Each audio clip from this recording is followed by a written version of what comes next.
سديدا لكم أعمالكم ويغفر صدق الله العظيم এরশাদ হচ্ছে এবং সর্বদা সর্বসত্যের অপরাধসমূহকে মার্জনা করে দিবেন। চলমান দুনিয়া অপরাধ স্বাগত বক্তব্যের মধ্যে জনাব মোহাম্মদ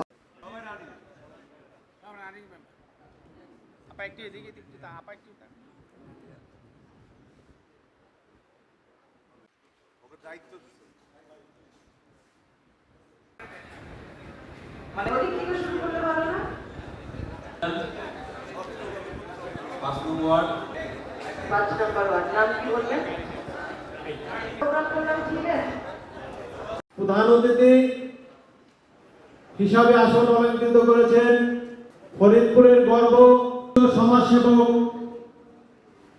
চৌধুরী ফারহান ইউসুফ, মেম্বারবাসী এবং প্যানেল চেয়ারম্যান কিছু আছেন এখানে, প্রাক্তন মেম্বার, সাবেক এখন বর্তমান মেম্বার, আসসালামু আলাইকুম। আমরা আরো ছোট ছোট পরিসরে আরো বসবো, প্রতি সপ্তাহে আমরা এক একটা ইভেন্টে দিয়ে বসবো ইনশাআল্লাহ। তো আপনারা কেউ হবেন না, নিরাশ হবেন না, আপনাদের সাথে এটা চলমান থাকবে। আরেকটা, আপনারা তার সবচেয়ে বড় শক্তি, আপনারাই হতে থেকে কিন্তু প্রতিটা ইউনিয়নে জনগণের প্রতিটা ভোট নিয়ে হয়ে মেম্বার হয়েছেন। তো আপনাদেরকে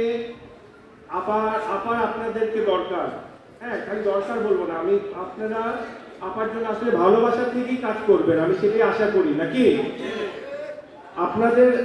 আপনারা সবাই আপার জন্য এই সামনে নির্বাচনের আগে আমি যেটা বলবো যে আপনাদের সবারই কিন্তু নায়াব ইউসুফ হয়ে যেতে হবে। খালি এক নায়াব আপা পারবে না 12টা ইউনিয়নে যেতে।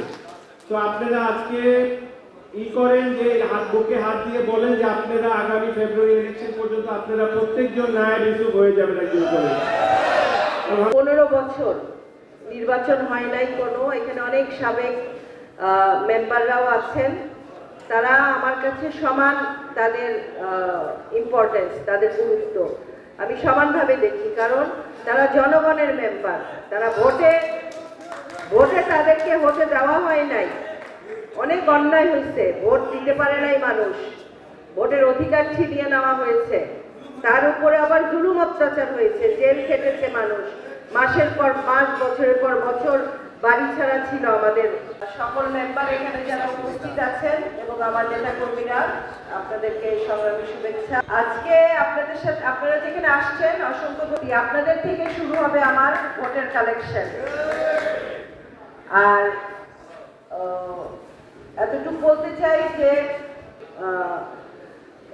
কর্মীরা, নেতারা এবং মেম্বাররা, চেয়ারম্যানরা অনেক কষ্টের জীবন পার করেছি, আর কষ্ট ইনশাল্লাহ আমাদের দল বিএনপি ইনশাল্লাহ আপনাদেরকে আর কষ্ট দিবে না।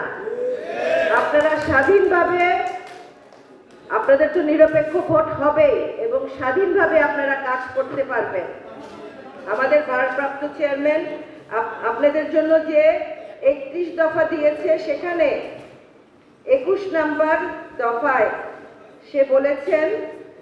উনি বলেছেন যে বিকেন্দ্রীকরণ লক্ষ্যে স্থানীয় সরকার প্রতিষ্ঠানগুলো স্বশাসিত এবং ক্ষমতাবান করবে আমাদের দল, এবং ক্ষমতার ব্যাপক বিকেন্দ্রীকরণের লক্ষ্যে স্থানীয় সরকার প্রতিষ্ঠানগুলোকে অধিকতর স্বাধীন, শক্তিশালী ও ক্ষমতাবান করা হবে।